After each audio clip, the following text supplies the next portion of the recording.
Hola, ya me conocéis, soy Luis Cano. Estamos siguiendo esta serie de los jueves que comenzamos el último jueves sobre la Iglesia contra infierno. ¿De acuerdo? Como siempre, me gusta pensar que lo que estáis escuchando es porque tenéis interés y amor por la palabra y que sabemos que esta es la palabra de Dios. Para ello, por tanto, pedimos al Señor que nos bendiga. Vamos a hacer una oración al Señor. Padre y Señor nuestro, queremos darte las gracias por la Escritura, porque en ella podemos descubrir la necesidad para nuestras almas y la respuesta a ello, que es tu Hijo Jesucristo. Este es el Evangelio. Te pedimos, Padre, que cada vez que nos acerquemos a ella, tu Espíritu nos guíe y nos ilumine, y que en este momento también aquel habla y al que escucha pueda recibir tu bendición y después caminar a la luz de esa palabra tuya. Bendícenos, por tanto, te pedimos en el nombre de Jesús. Amén. Bien, en el último jueves, cuando estábamos mirando en este pasaje, hicimos una presentación con respecto a la Iglesia que era fundamental. Empezar con nuestro Señor Jesucristo, como ahora vamos a leer en el texto. En ella decíamos que el concepto de Iglesia depende en primer lugar y fundamentalmente en la persona de nuestro Señor Jesucristo y por tanto el concepto que nosotros tenemos del Señor Jesucristo. Este pasaje que ahora vamos a leer es solamente una base de lo mucho que otros lugares nos pueden enseñar en las cartas de Pablo y demás en el Nuevo Testamento. Pero por supuesto podéis acudir a otros libros sobre la Iglesia, que os animo a que leáis de manera regular en la exposición que hace también de la palabra. Pero ahora yo quiero que vayáis conmigo a leer en el Evangelio según Mateo, capítulo 16. Y vamos a comenzar a leer a partir del versículo 13. Evangelio según Mateo, capítulo 16, versículo 13. Nos dice así: Viniendo Jesús a la región de Cesarea de Filipo, preguntó a sus discípulos diciendo: ¿Quién dicen los hombres que es el Hijo del Hombre? Ellos dijeron: unos Juan el Bautista, otros Elías, y otros Jeremías o alguno de los profetas. Él les dijo: ¿Y vosotros quién decís que soy yo? Respondiendo Simón Pedro dijo: Tú eres el Cristo, el Hijo de Dios viviente. Entonces le respondió Jesús: Bienaventurado eres, Simón, hijo de Jonás, porque no te lo reveló carne ni sangre, sino mi Padre que está en los cielos. Y yo también te digo que tú eres Pedro, y sobre esta roca edificaré mi iglesia, y las puertas del Hades no prevalecerán contra ella. Y a ti te daré las llaves del reino de los cielos. Todo lo que atares en la tierra será atado en los cielos, y todo lo que desatares en la tierra será desatado en los cielos. Entonces mandó a sus discípulos que a nadie dijesen que él era Jesús el Cristo. Bien, es nuestro texto de inicio, y vuelvo a decir, ya hemos establecido que antes de entrar en el tema profundo de la Iglesia y lo que conlleva, tenemos que tener muy claro acerca de nuestro Señor Jesucristo, del concepto acerca de Él, no el sentido natural o histórico o de oídas acerca de Jesús, sino aquel que no solamente revela las Escrituras, sino que el Espíritu revela a nuestro propio corazón. Si tenéis esto claro, es decir, si sois conscientes de este Jesús Salvador y Señor, recordáis que decíamos que era el Cristo, es decir, el enviado de Dios, el Hijo de Dios, es decir, el contraste Hijo de hombre, Hijo de Dios, es decir, Dios hecho hombre para ser el medio de salvación o ser nuestro Salvador Jesucristo. Esto es un elemento esencial para poder entrar en la segunda parte, si no lo demás no tendrá mucho sentido. Ahora vamos al concepto de iglesia. Como podemos leer en el pasaje, dice en el versículo 18, edificaré mi iglesia.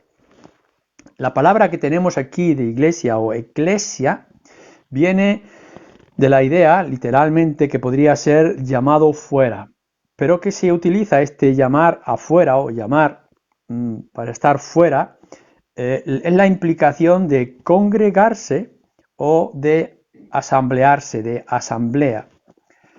Por eso, constantemente, a partir de aquí y también en las cartas que vamos a ver, cuando se habla de iglesia, se está refiriendo a congregación o asamblea. Y esta es la primera parte del elemento que es crucial. Cuando estamos hablando de congregación, lo que está implicando es de un grupo de personas que se han congregado o que se congregan.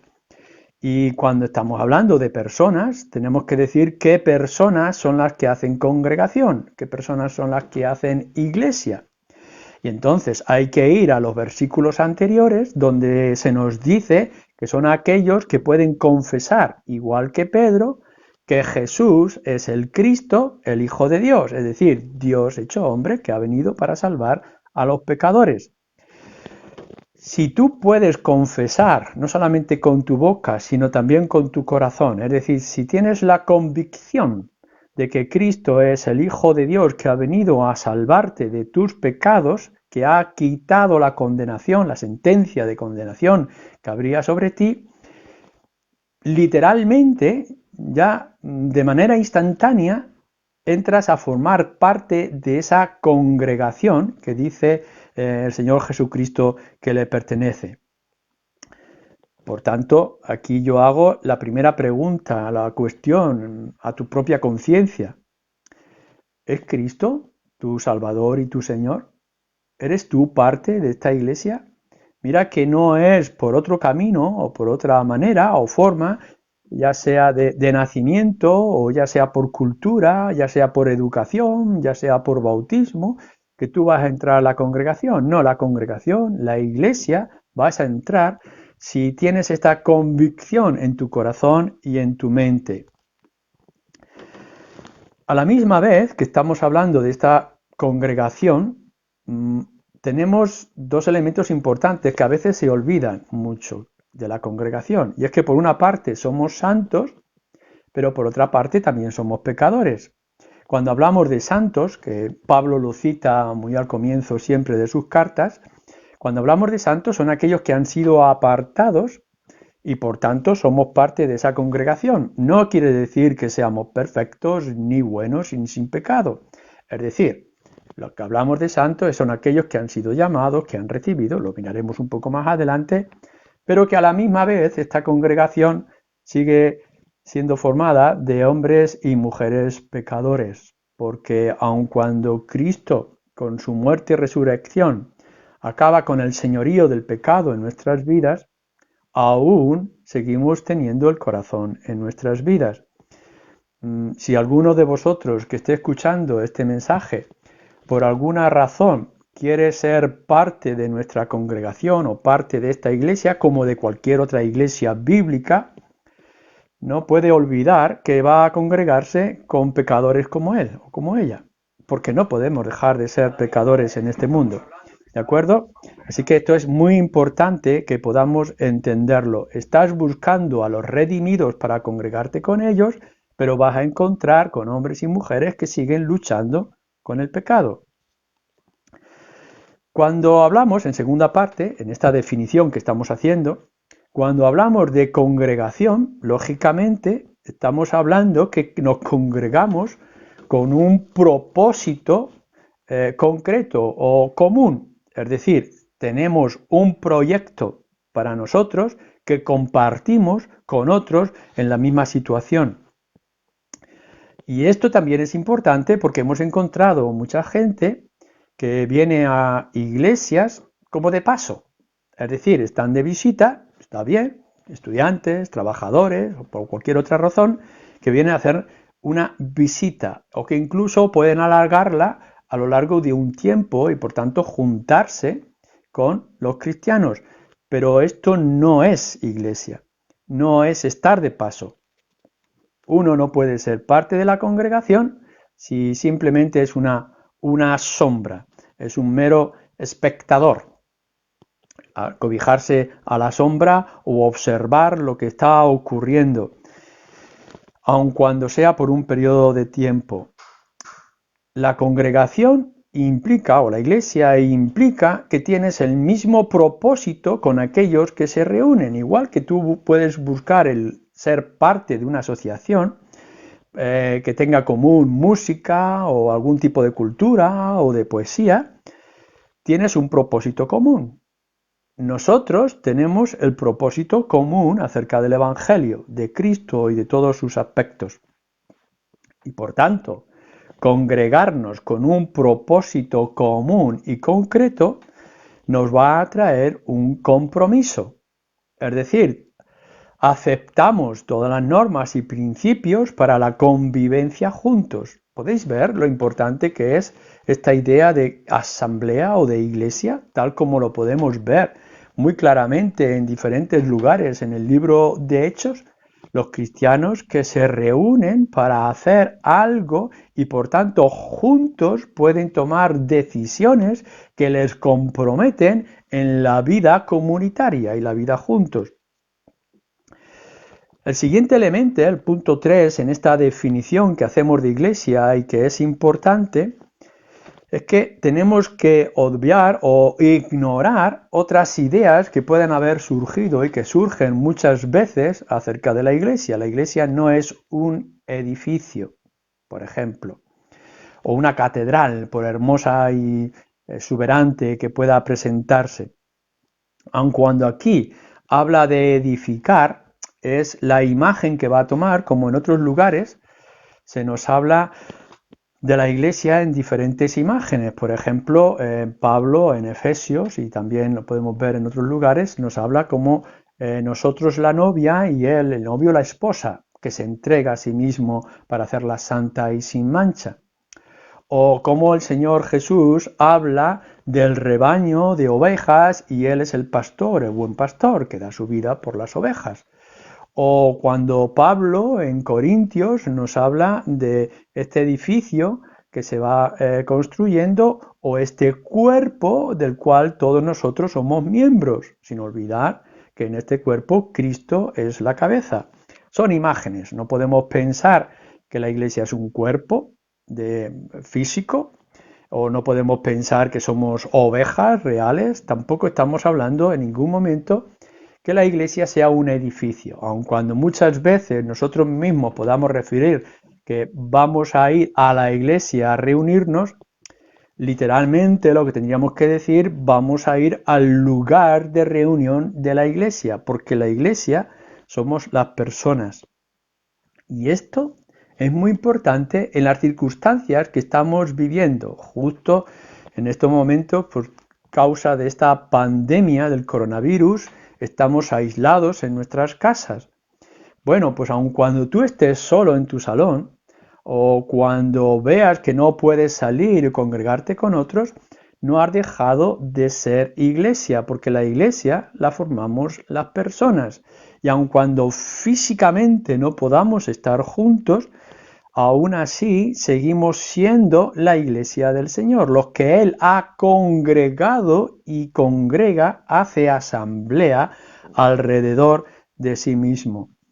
Nunca vas a dejar de ser parte y por tanto tener responsabilidades como parte de esta iglesia, de este edificio que está edificando nuestro Señor Jesucristo. Y aun cuando tengas tus diferentes tareas o tus muchas limitaciones y preocupaciones, ahora, en este mismo instante, te encuentres donde te encuentres, no debes de olvidar que eres miembro de una congregación, de una iglesia, con todos tus compromisos y responsabilidades en común con tus hermanos y hermanas. En cuarto lugar, señalar que la iglesia no es meramente un equipo o un grupo de trabajo, aun cuando sea para evangelizar. Pablo tenía un equipo y lo podemos ver en diferentes lugares en el libro de Hechos, capítulo 14, por ejemplo, en el versículo 13 en adelante, el 23. Nos habla de cómo él tiene un equipo que va a diferentes lugares a establecer iglesias o a animar y fortalecer las iglesias. Él no es un grupo con sus compañeros, Timoteo, Tito o demás, Silas. Él no es la iglesia. La iglesia es de donde viene, en este caso Antioquía, y va a establecer iglesias. La iglesia no es un lugar de encuentro donde te juntas con otros hermanos, ya sean médicos, enfermeros, psicólogos de educación o jóvenes que están teniendo cosas en común para hacer cierta actividad. No son asociaciones, no estamos asociados únicamente, sino que estamos buscando algo más. Es otra cosa diferente, como también iremos viendo. Así que no es meramente un equipo de trabajo, por bueno que sea, sino que es algo más que todo esto. Incluso la iglesia es de donde surge y nace la extensión del reino, el reino de Dios, que es nuestro Señor Jesucristo. Lo que sí trae esta definición y este lugar de trabajo es, como hemos dicho anteriormente, responsabilidades, y algunas de ellas responsabilidades muy importantes. Y yo quiero que aquí leáis conmigo en el libro de Hebreos, en el capítulo 10,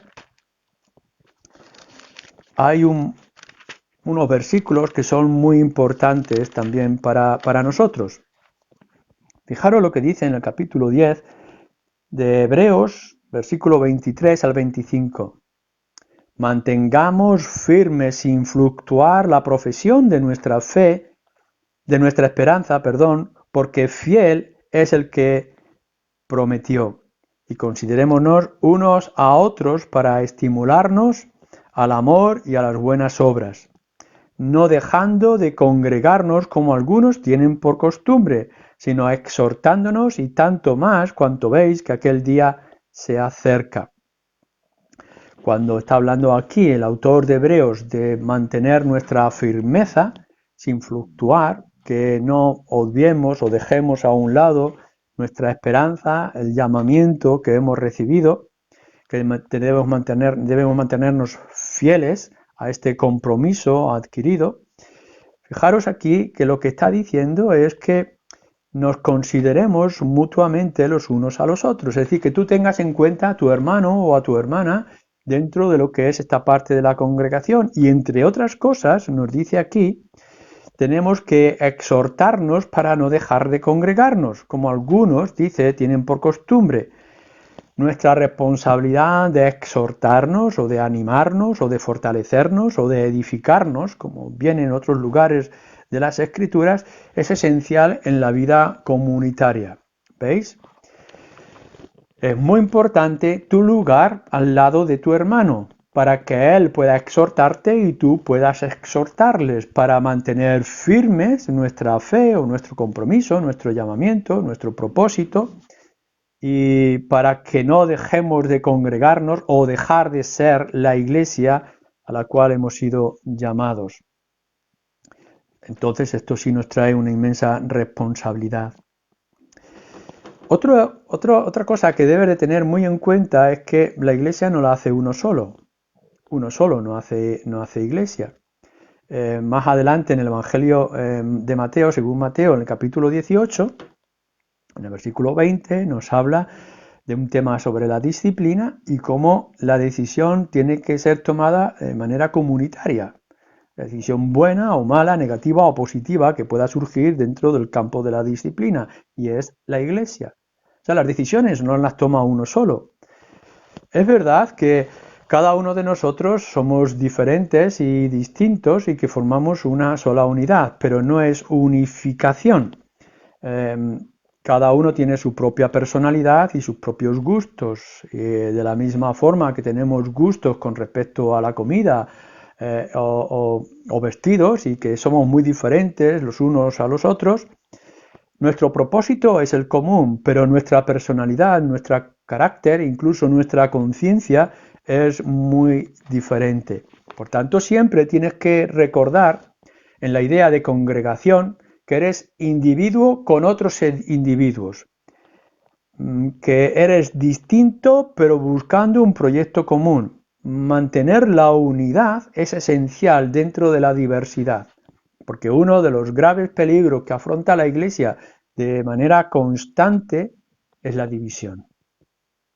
Y la división surge muchas veces, quizá de manera necesaria, cuando la Iglesia muere o se aparta, pero otras veces, la gran mayoría de las veces, es por cosas insignificantes o muy secundarias. Y contra esto tenemos que luchar. Pablo, en los primeros capítulos de Corintios, también nos advierte de estas cosas. Así que recuerda, hay cosas que son esenciales en la congregación, pero hay cosas que son secundarias. Hay cosas en las que tenemos que obligatoriamente mantener unidad, pero hay otras cosas que por nuestra personalidad, conciencia o gustos tenemos que aceptar la diversidad. Y por último, en esta división, nuestro Señor Jesucristo, cuando dice aquí en el versículo 18 que va a establecer la Iglesia, aquí se está refiriendo a la Iglesia universal. Con ello queremos decir que es la congregación de todos los creyentes de todas las épocas y lugares. Es decir, es una iglesia que es invisible y que abarca toda la época de nuestro Señor Jesucristo. Incluso a veces se hace referencia al Antiguo Testamento también como iglesia. Esta iglesia invisible se va a hacer visible en la iglesia local, allá donde tú te estás reuniendo con un grupo de creyentes, hombres y mujeres de diferentes edades. Si leéis en el libro de Hechos, en el capítulo 2, por ejemplo, en el versículo 39 y versículo 47, se está hablando, por una parte, de que se añadían, es decir, tomaban la decisión ellos para añadirse al grupo de creyentes de Jerusalén, y por otra parte se habla de añadirse o ser añadidos por nuestro Señor Jesucristo. Por tanto, podéis ver aquí un matiz muy importante. A la misma vez que son añadidos a la Iglesia universal invisible, a la que hace referencia nuestro Señor Jesús, también tomamos nosotros la decisión de hacer visible, visualizar esta Iglesia con un grupo de creyentes. Y aquí la diferencia entonces entre el capítulo 16 que estamos viendo aquí, en concepto de Iglesia universal, y el capítulo 18 cuando nos habla de que se reúne la Iglesia para tomar una decisión. Podemos ver, por tanto, que ahí, en ese capítulo 18, es una iglesia local. Ahora bien, en esta visualización de la iglesia universal, la única, una sola iglesia de nuestro Señor Jesucristo, tú estás obligado a ser lo que eres en una, también en la otra. Es decir, lo que buscas y eres en esa naturaleza espiritual en la iglesia universal, lo debes de manifestar en la iglesia local, visible. Por tanto, lo que realmente eres en la iglesia visual o la iglesia local, eres en realidad en la iglesia universal. Si eres falso en uno, serás falso en la otra. Eres lo uno en un lugar y lo otro en la otra, lo mismo en otro lugar. Estás obligado a ello. De la misma manera que no puedes evitar, si eres un verdadero creyente, de ser parte de la Iglesia Universal, no deberías de evitar ser sincero en la Iglesia local. No puede haber lógica en las Escrituras de que seas parte del llamamiento de Dios por medio de nuestro Señor Jesucristo para ser parte de su cuerpo universal, pero por otra parte quieras negarte a ser parte de la congregación de los creyentes en la localidad donde te encuentras. el Señor sabe, el Señor juzgará a su tiempo, pero es una contradicción, naturaleza espiritual, que quiera ser de una y no pueda ser de la otra. Ahora pasamos entonces a la segunda parte.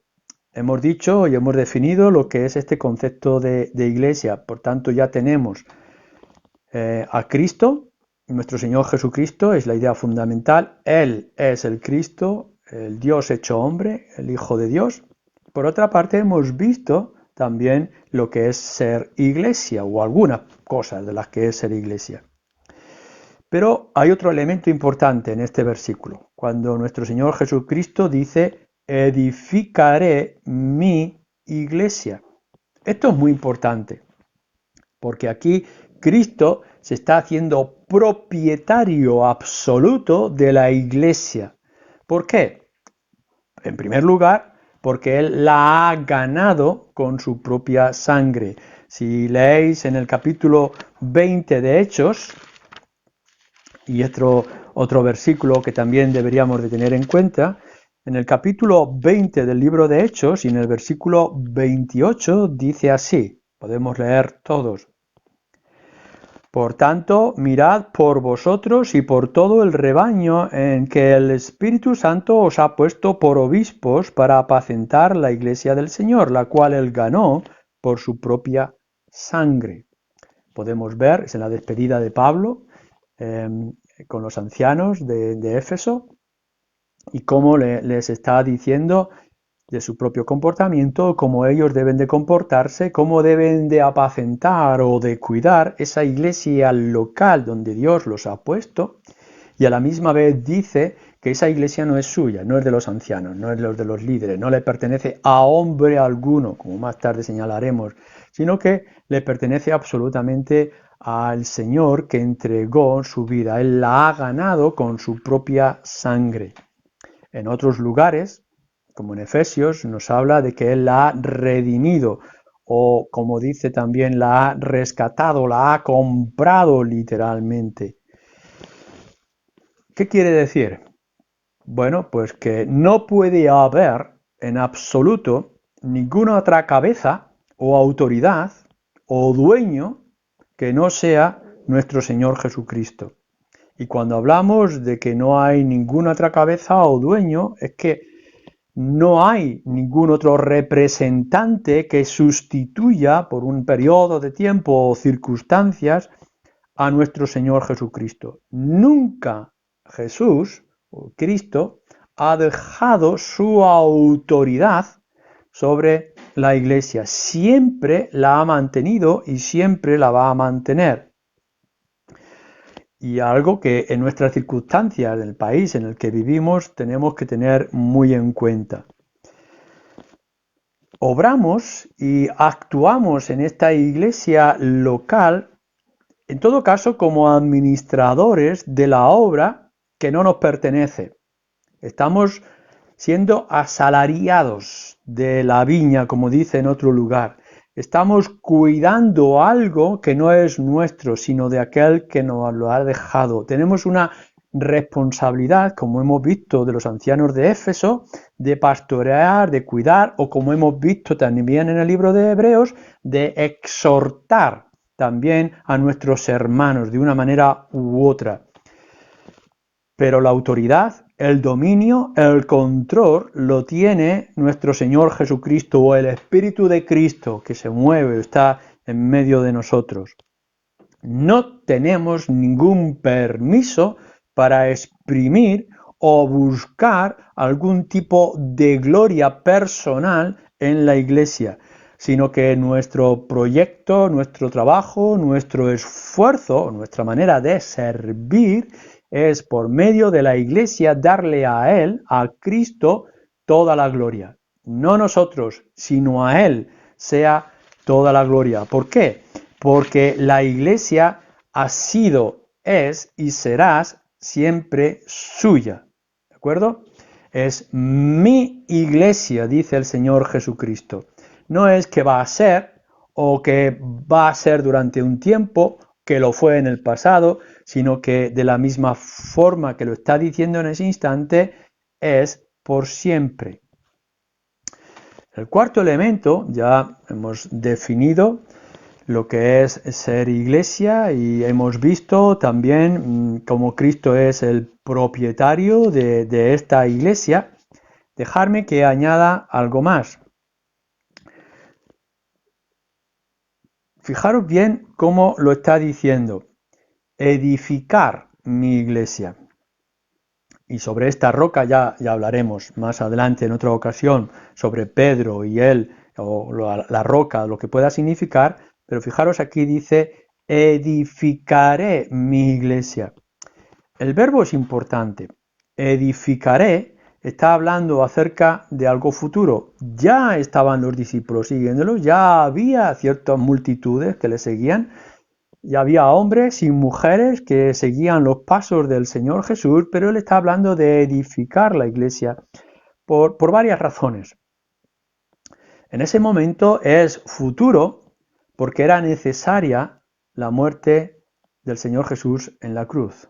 Cuando hemos leído en el libro de Hechos capítulo 20 que él la ganó con su propia sangre, se está refiriendo a lo que habría de venir de la muerte de nuestro Señor Jesucristo en la cruz. Él es el Redentor, por tanto, el inicio adecuado, más completo, más significativo de la Iglesia comienza cuando Él es el Redentor, la adquiere. El Señor Jesucristo murió por un número limitado de creyentes en la cruz, aquellos que el Padre le ha entregado, por su iglesia, por su pueblo, por su rebaño, etcétera, que nos dice en otros lugares. Era necesario, por tanto, que nuestro Señor Jesucristo muriera en la cruz. Por otra parte, también decimos que Él la ha edificado o la está edificando en ese momento futuro, hoy podría ser presente continuo.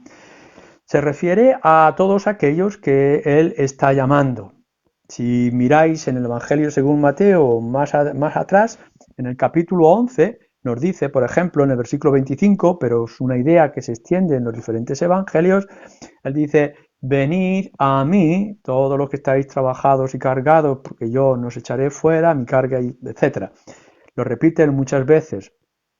O como nos dice el Evangelio de Juan, de oír la voz del pastor, mis ovejas conocen mi voz y siguen al pastor.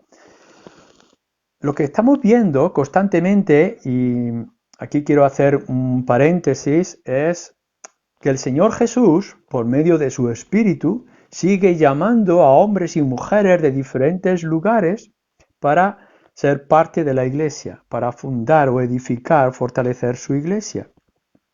Y aquí es muy importante si quizá tú todavía te estás preguntando o estás en dudas. ¿Puedes escuchar la voz en tu conciencia?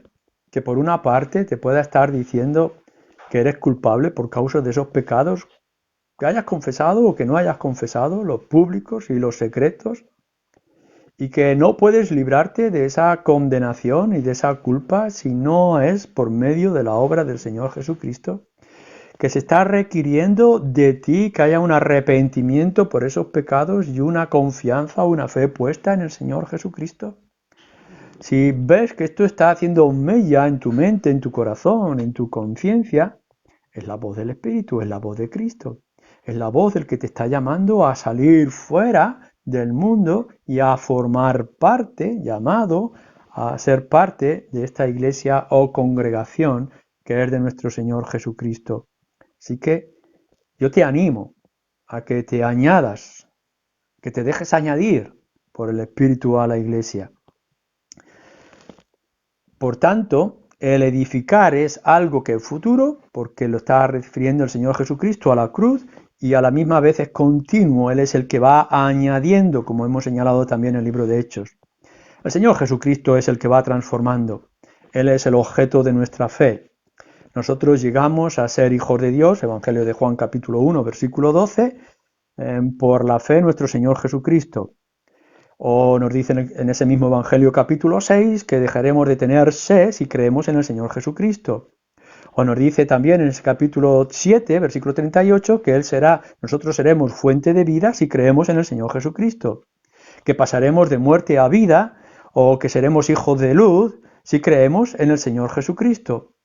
Por tanto, constantemente esta entrada a ser parte de la Iglesia es por medio de la fe, lo decíamos a un principio, y por tanto es la obra del Espíritu en nosotros que nos hace llegar a creer. ¿Podéis ver la correlación de todo esto? El Señor Jesucristo, hemos dicho, es el propietario, el Señor Jesucristo es el que edifica. Dejarme que termine con el quinto y último punto. ¿Cómo edifica el Señor Jesús esta iglesia? ¿Cómo la hace? Él la establece y ya lo ha hecho con su muerte, ha establecido ese fundamento y la hace crecer en diferentes formas. Por una parte, va a ir edificando su iglesia de una manera cuantitativa. A esto se refiere de cómo los que van creyendo son añadidos automáticamente a ser parte del pueblo de Dios. No importa en qué momento, constantemente podremos ver del pasado y del presente hombres y mujeres que se añaden y por tanto la iglesia del Señor que crece cuantitativamente. Por otra parte, también tenemos que hablar de que la iglesia del Señor se va a edificar geográficamente, en extensión. El final del Evangelio de Mateo nos dice por todas las naciones, a todas las naciones, predicando este Evangelio.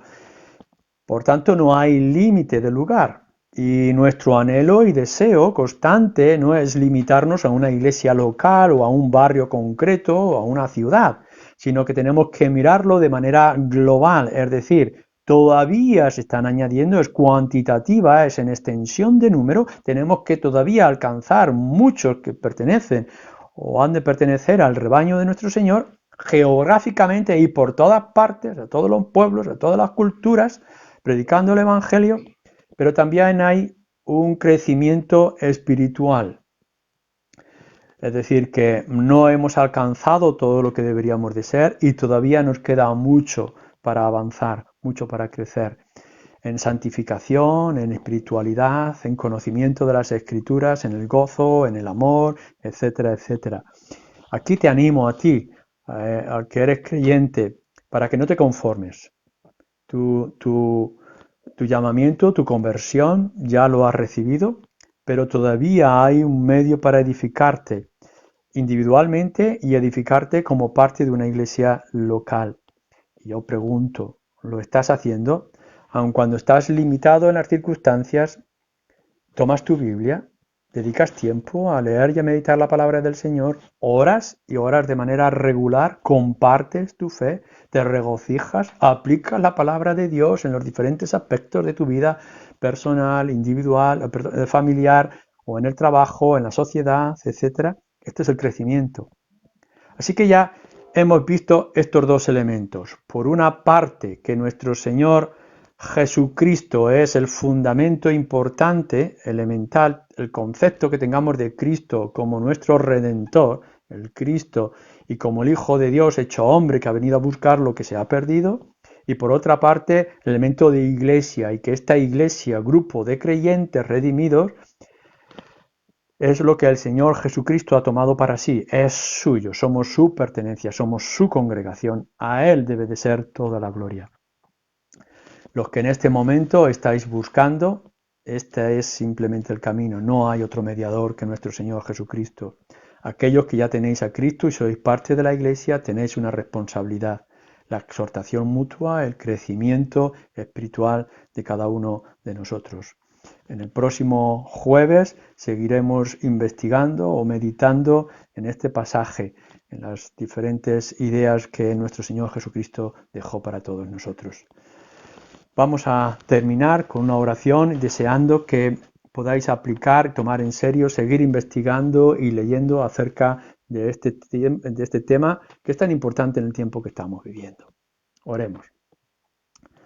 Padre, no dejamos de pensar en el tiempo particular que estamos viviendo, por aquellos que están sufriendo la enfermedad, la pandemia, de manera física y personal, por aquellos que han perdido seres queridos, por aquellos que están sufriendo por el trabajo que desempeñan de peligro o por aquellos también que están sufriendo la pérdida de trabajo, la situación económica, pero también a los que están encerrados en un pequeño piso o apartamento y que tienen conflictos para salir. Son muchas las dificultades, pero gracias te damos que podemos mirarte a ti, que podemos descansar en ti, que tú tienes un propósito y que además tienes un amor especial y un cuidado concreto para cada uno de los tuyos.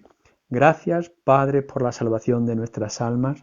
Gracias por hacernos partícipes de este cuerpo que es el Señor Jesucristo, de esta iglesia que es suya y que es para su gloria.